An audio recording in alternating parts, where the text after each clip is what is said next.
Okay, as a woman, like how do one join the army, sir? Are the rules same for both the genders or there is any difference? There's no difference. Okay. So the rules are the same. You have to write the exam and you have to face the interview. Except for this NCC entries, National Cadet Corps. The cadets who have cleared NCC A certificate, B certificate, C certificate, they have an advantage where they need not write the exam. Okay. They can straight away go for the interview. The vacancies are very less. The competition is tough, but that leeway is there for all the NCC cadets, be it male or female. What are the advantages or benefits a defense person has or his family have?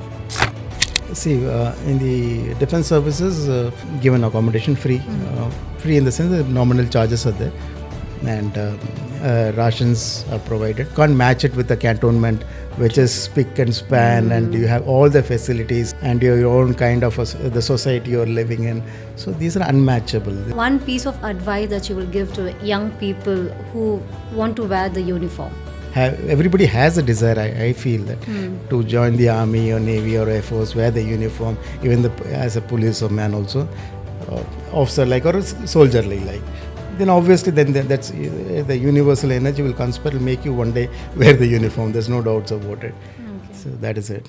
Hi, welcome to Inspire Chennai. Before we begin, I would like to take a moment to honor the bravery of a soldier, especially in the light of the recent incident that took place in Pahalgam.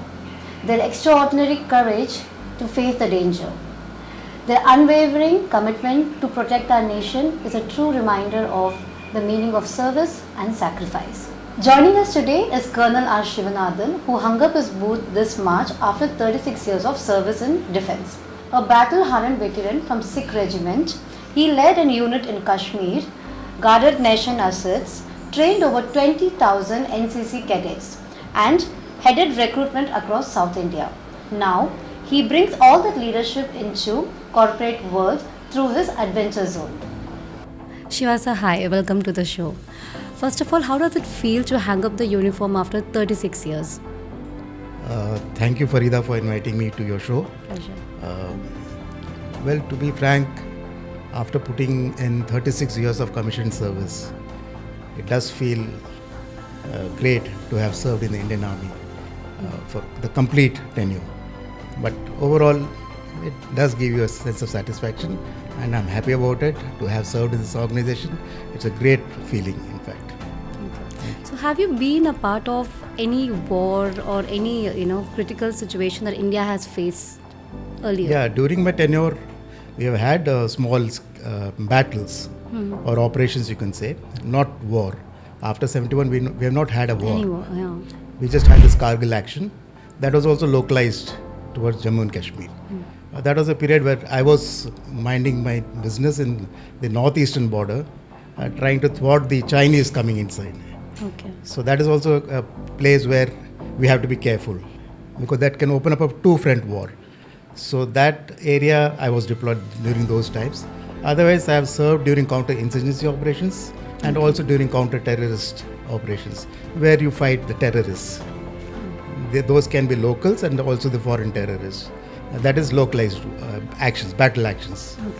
And apart from that, we have had regular firing when I was in the Siachen Glacier or when we do patrolling along the borders. Okay. There also you see regular operations, but they are not wars or battles. You just exchange fire.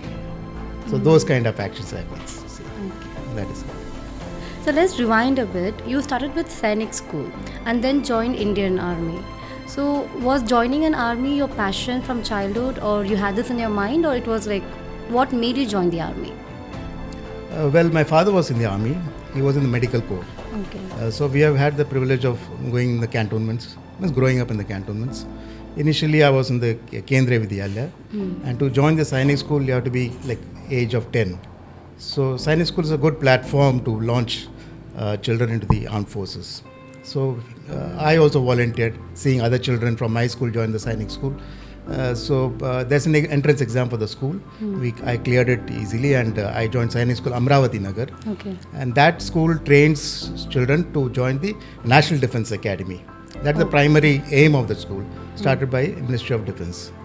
And luckily I passed the exam in the first attempt, and I joined the National Defense Academy. There you do your graduation, also do a joint service training, and then you go for specialist training for Army in Indian Military Academy, Dehradun, and then you get commissioned into the Army as an officer. That was my journey. So what really drove me to join the Army was my father and the environment I grew in, and also those days, Army was at its peak.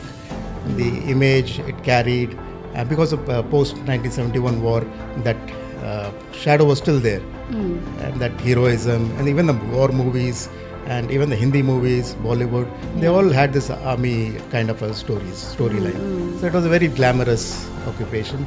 And plus, you have the sense of patriotism and adventure which kicks in as a youngster. Yeah. So, what do you think, sir? What does it take, for one to join an army, mentally and physically? Well, army, like many of us say, that it's not only a career option, but it's also a way of life. More than a way of life, it is a kind of life where you live really each day. It is not something like a routine kind of a life, which in other ways, in other walks of life you see. Like in army, each day is an eventful day, and you live for that day. And this is the only profession where you can command men who willingly or voluntarily lay down their lives for the country, including yourself.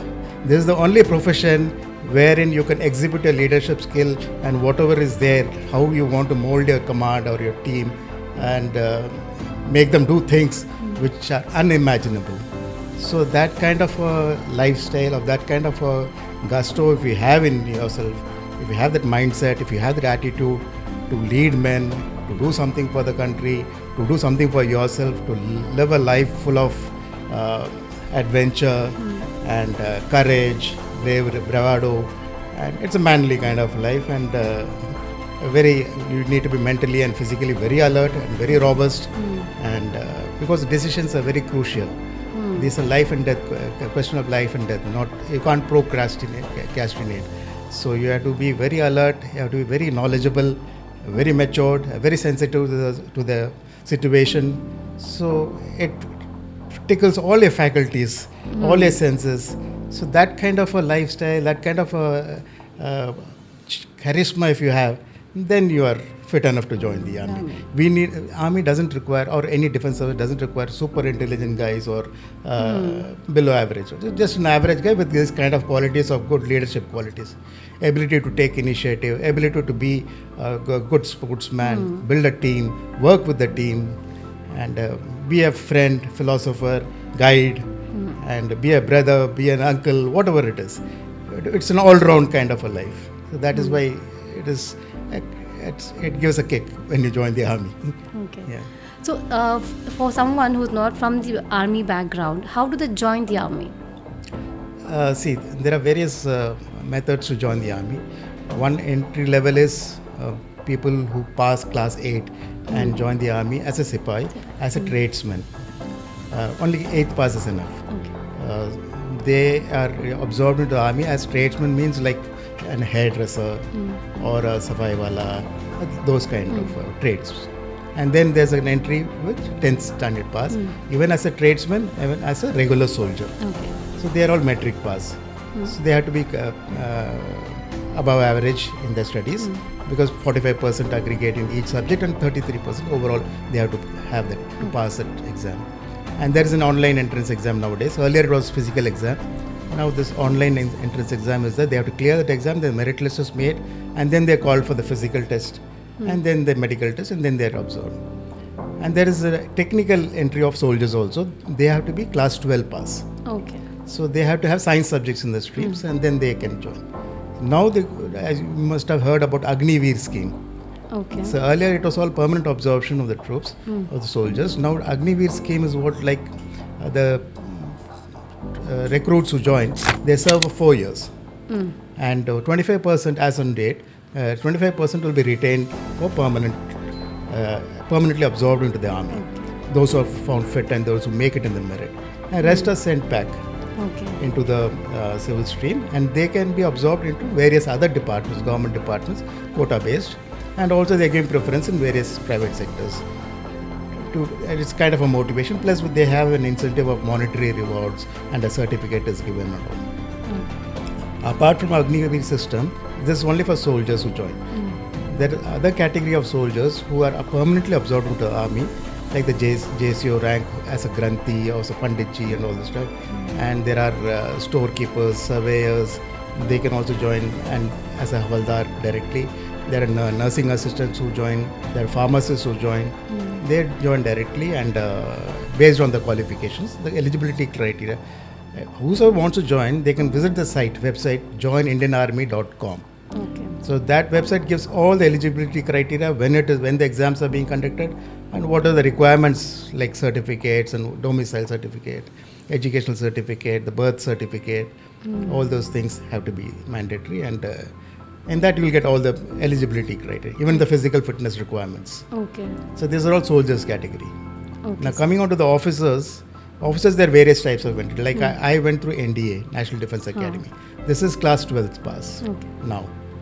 And if you, after graduation, if you want to join, that is directly into the Indian Military Academy. There, Indian Military Academy has 1.5 years of training for the graduates. Now, I think it's there in Chennai also, right? This is in Chennai. What you have is Officers Training Academy. Okay.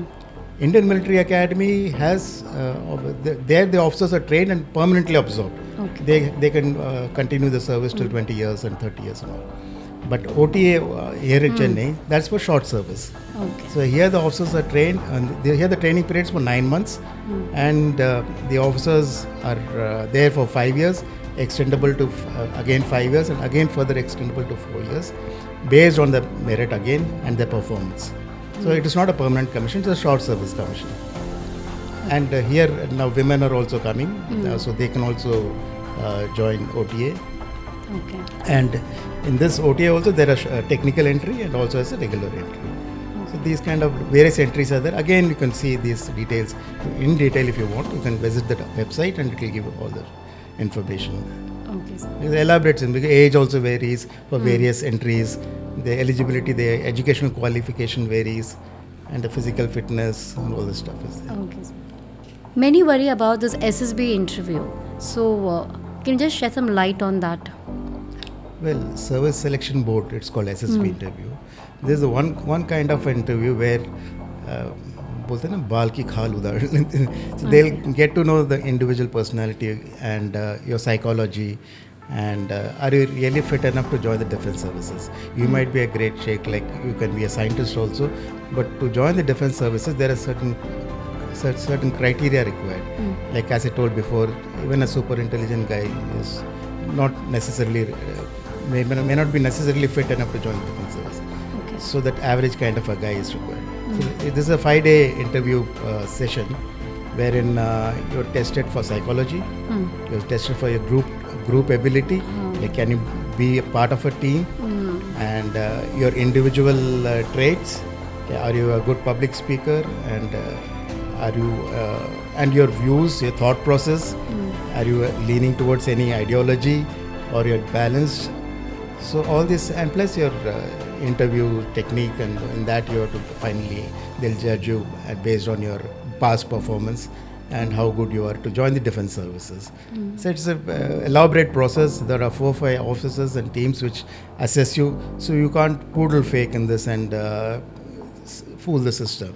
It's a very transparent system, and like for example, they'll give you a hazy picture to form a story. In that they'll judge you. They'll give certain words, and they'll ask you to frame sentences out of it. And plus they'll give you a task along with your group, how well you manage that your group of friends, so-called friends then, and execute that task, how participative you are, how accommodative you are. So all these kind of traits are there, which they'll mark you accordingly. And then finally the interview process, the conference, how you handle all the situations. It's a 5-day. In fact, every individual should go through at least this process so that you know yourself, where you stand in life, and how good you are yourself. So that is a very good interview process, I can say. Okay. So how does army life shape one professionally and personally, sir? See, as I said, in the army, each day is an event, and all the leadership traits and whatever you learn academically, to take initiative, to be bold, to exhibit courage, and to be selfless, and to be sincere, hardworking, disciplined. All this are inculcated in the army. You can't escape these traits. You develop these. You're not only trained, but in your day-to-day life, you develop these traits, and it's in your system. It is inbuilt now. So same thing when you step into that corporate world or come to the civil life. These are very helpful. You see, now you find most of the corporate houses will have ex-defense services officers in various rung of positions. If he's a technically qualified officer, he'll be in a technical side. If he's an infantry officer like me, he'll be either in HR or in the security side or in the admin and facility management. Because we are adept to manage the men. Like, we know how to read a man and how to employ him, how to utilize him as per his capabilities. And similarly, we know our own strengths and weaknesses. So we know how to exploit our own strengths and how to improve upon our weaknesses. So these traits, what we learn in the army, are very much applicable in the corporate field. In fact, most of the corporates are copied from the army. Even the inventions, what you see in the the technological advancements which you see outside, are all as a result of the army way of life. In the telephone system, the internet, the cyber security, it is all evolved from the defense services. The space technology, whatever is applicable in the defense, slowly the corporate and civil also copies and develops upon it. So they're all interdependent. So it is a very healthy mix, you can say. Okay, as a woman, how do one join the army, sir? Are the rules same for both the genders, or there is any difference? There is no difference. Okay. So the rules are the same. You have to write the exam and you have to face the interview. Except for this NCC entries, National Cadet Corps. The cadets who have cleared NCC A certificate, B certificate, C certificate, they have an advantage where they need not write the exam. Okay. They can straight away go for the interview. The vacancies are very less. The competition is tough, but that leeway is there for all the NCC cadets, be it male or female. Okay. So, sir, just walk us through a typical day when you were, part of an Indian army. How does your typical day look like? To say in the army there is no typical day. All days, nights are all equal. Okay. And there are no holidays also. Every day is packed. So I'll tell you my story when I joined the unit as an officer, commissioned. The first day, I was welcomed, I was asked a lot of questions, and what do you do, what are you good at? Actually, in the units, the men look up to an officer who is good in sports, who's good physically, and who can be with the men, who can participate in their events. You need not be a padaku, you need not be that studious type. That doesn't gel well with the men in the initial stages, but though that is very important.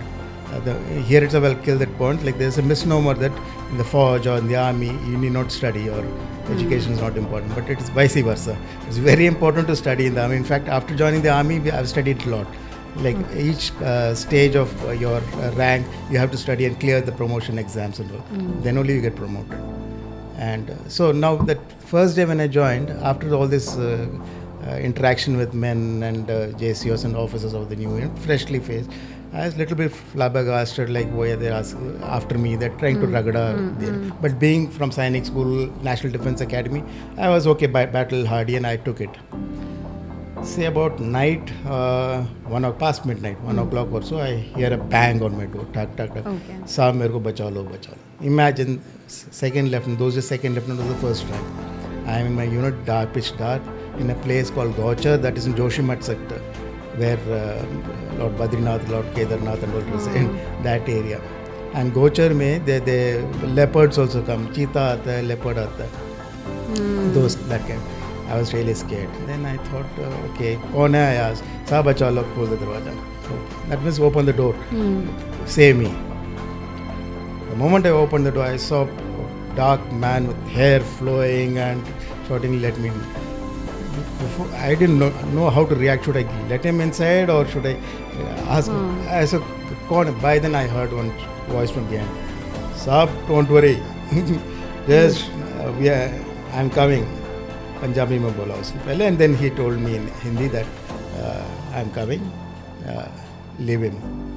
Then I saw that who called me out, and he was a well-dressed Sardar. I joined Sikh regiment. Sikhs are all Sardars. So I saw that well-dressed man with the pagdi and all. Then I knew he is a JCO, and he is asking me to hold on, because I was a newly commissioned officer.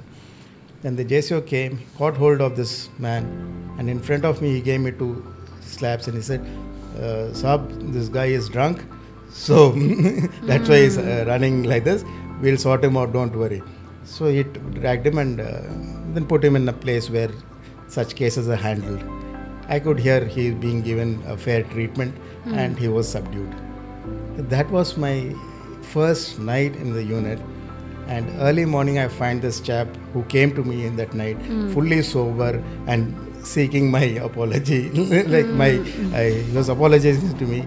And then people told me that these things are normal in the army, and such incidents take place.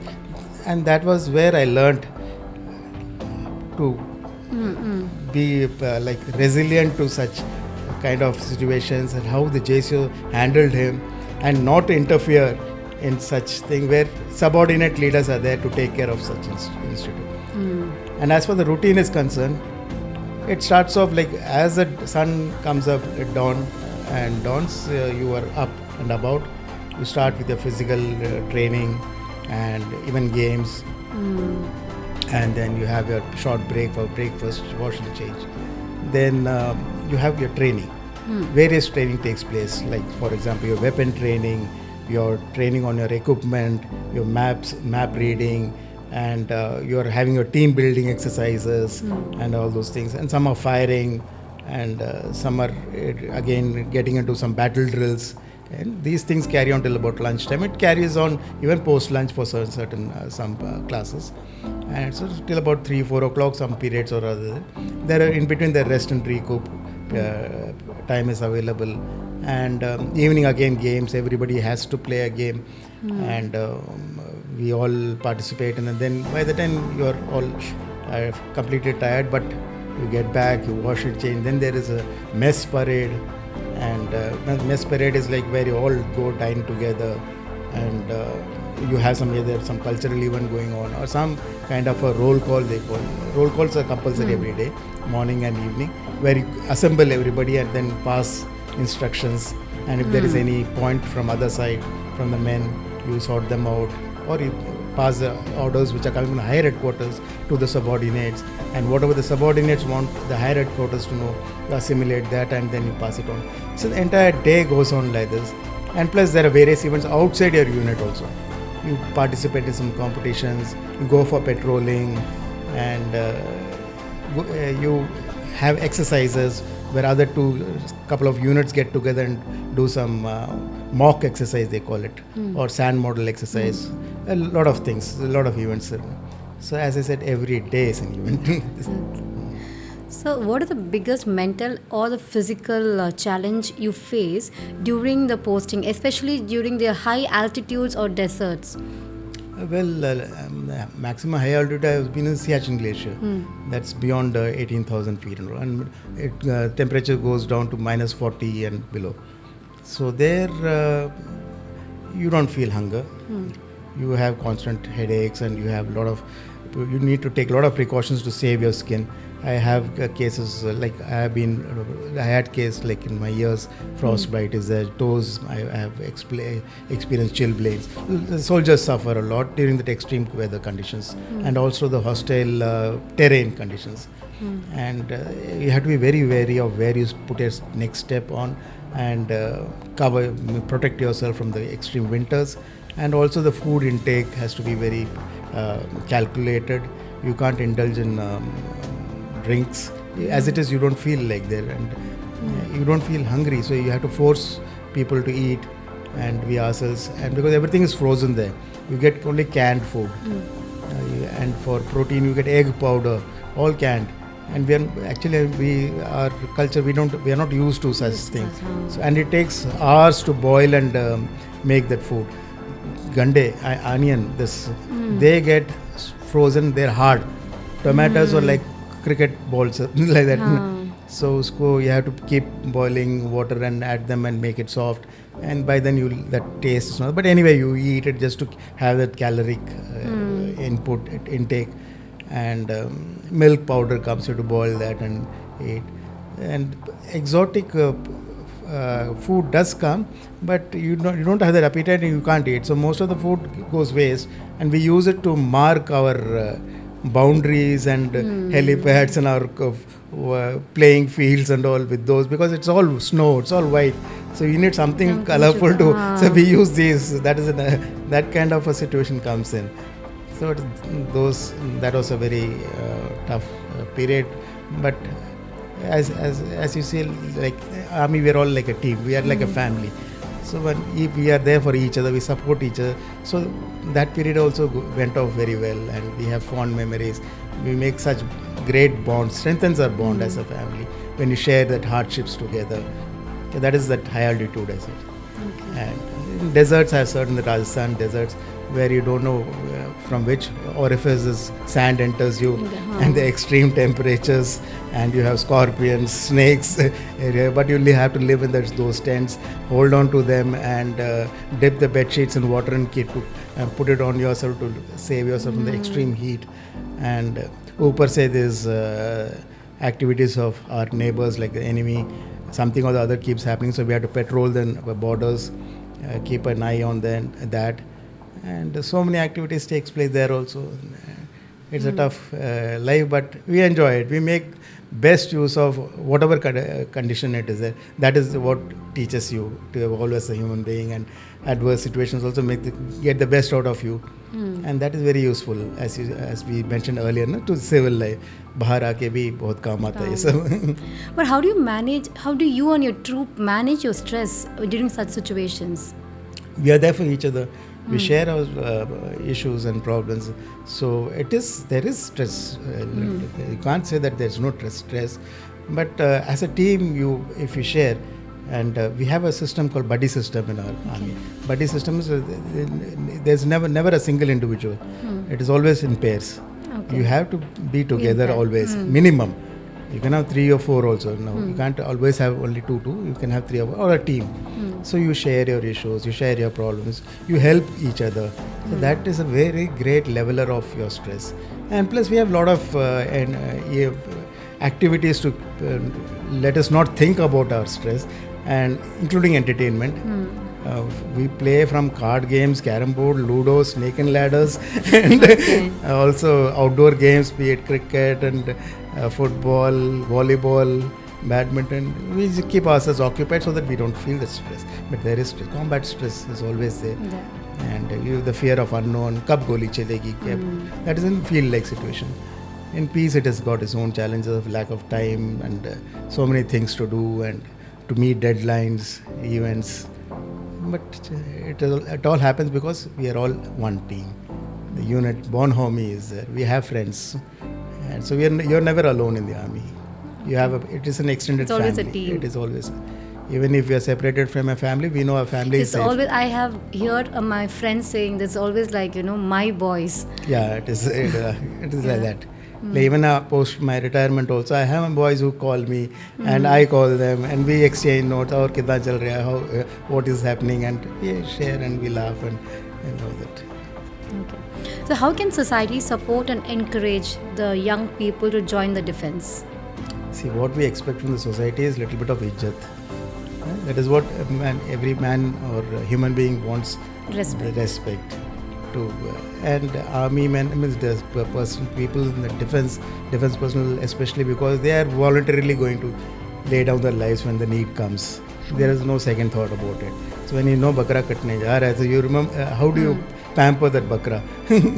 And so like that. So please show some respect and give him his due, and you yourself be disciplined. The society is disciplined, you feel proud about it. But if you in the civil walk of life now, when I see traffic jamela or something like that, you feel bad. Why, what is the hurry now?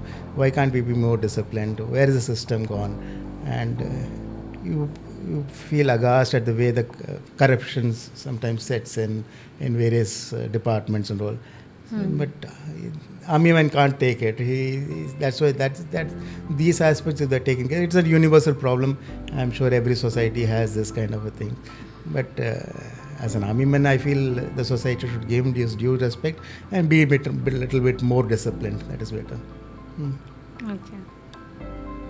Okay, one piece of advice that you will give to young people who want to wear the uniform.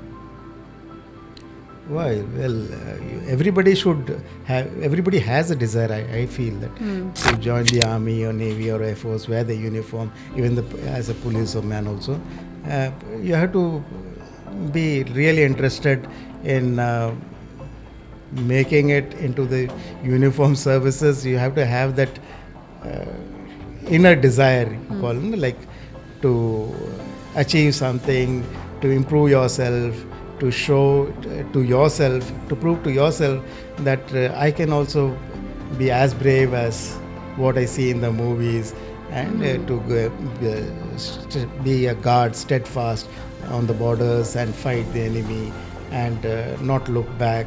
And I can also lead the men, command the men. Those kind of leadership traits have to be there. So one can inculcate, one can develop these.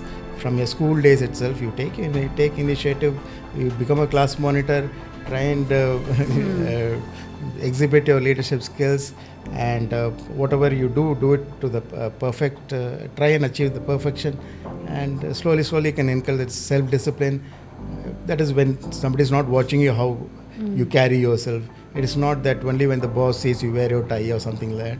You have to be attired, turnout should be good, and your way of conduct at home and your outdoors and all should be officer-like or soldierly-like.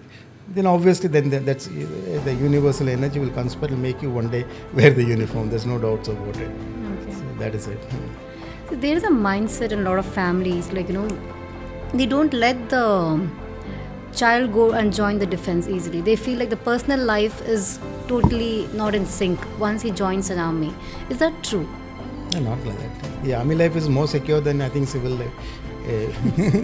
Because here the total job security is there, and people are there to protect you, and you have an extended family, you have a good quality of life, and you are progressing, you have a good family life, apart from the separation period, but that's also a good family life. You give space to each other, and even the spouse can take up a vocation. Children are very broad-minded. You see the army children, the differences, they're all doing much better in any walk of life. You see when the movie actresses, the heroes, most of them are from the army background. Even the news anchors, half of them are from the defense background. I think I see them as very strong and brave. And very independent. Yeah. And they can take this. And they're very well behaved. And they understand because they are all grounded. They have seen the ups and downs, and it is a place in the army and navy and air force. It's a place where it's a level playing field. You can't. There's no rich, poor. There's no caste, creed, nothing. Everybody is equal. Everybody eats the same food, dons the same uniform, the same routine, and we talk the same language. And our thoughts and our way of our ideology, everything matches, most of it. Okay. So. And as for civilians thinking that it's risky and all, risk is everywhere. That this is just a misnomer, the army name. But yeah, if you don't have the courage and if you don't have it in you, then you are not required. You might be a good doctor, you can become a good actor, you can become a good engineer. That is also a good job. Not necessarily the army, navy. This place, army, navy, you need real people like. Really, who can empathize, who can sympathize, and who can lead the men, who can be in war and take quick decisions, sane decisions, and emerge victorious. Okay. So, what are the advantages or benefits a defense person has or his family have? See, in the defense services, you're given accommodation free. Free in the sense that nominal charges are there, and rations are provided, and medical expenses are covered, and transport is provided, and if transport is not available, transport allowances are given, and your uniforms, everything is catered for, and wherever you go, you're paid for, not during the leave period, on official trips. And insurance is given, even extended insurance, your life insurance and health and everything is catered for. Education facility is there wherever army schools are there, Kendra Vidyalayas are there, the quotas they're given. You have a reservation in your trains and conveyance and all. And more or less a secure environment is there where what we call cantonments, where you stay. They are the best places to dwell anywhere, be it a metro also. You can't match it with the cantonment, which is spick and span, and you have all the facilities of good quality life, from sports, entertainment, a shopping complex, and your own kind of the society you're living in. So these are unmatchable. These are tangibles, but resulting in intangible benefits. So this quality of life is there. So these are all the benefits I can say. So we'll have some quick rapid fire questions with you. Okay. So favorite station that you served? See, all the stations were my favorite. The first posting itself, I said, Joshimath sector. There I was in a post called Mana Post. That is the last village towards that, in that sector. After that is all, you have to walk it and go towards Tibet and all. So that was a wonderful place because there so many stories about this Ram and this Pandavas who walking there, and all the mythological, those kind of an issue. Then Siachen Glacier, how can one forget that?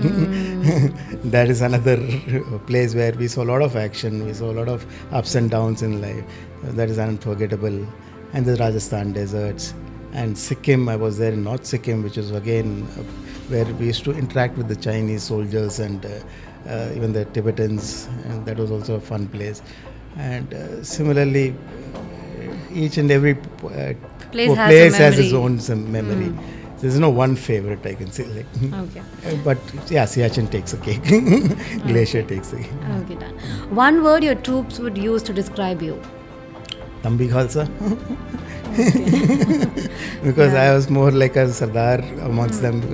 Initially when I joined, I was clueless about this. Clueless in the sense I had friends who were Sardars, but to join a regiment where everybody is a Sardarji, and all men are 6 foot and they're all physically well built, and I was a puny South Indian Tambi who joined them, and slowly I established myself, and I was one amongst them. I used to eat with them, and I used to sleep, and everything we did together. So I became a Tambi Khalsa. Okay. Parade ground or strategy room? Parade ground any day. Okay. The best army mess food you ever had? Aloo ke parathe. Okay. Done. One war movie that actually gets it right? Yeah, Saving Private Ryan. And even those are in Bollywood, you say this Devanand's movie, I think Hum Dono or something. Okay. They're all good war movies. Hakikat, 71 Wops. Okay. Discipline or strategy? Discipline anytime. Okay. So this last one. What's tougher, waking up at 5 a.m. every day or dealing with civilians? Obviously the latter. Very difficult. Okay, sir. Thank you so much for coming over. Thank you everybody. Jai Hind. Jai Hind.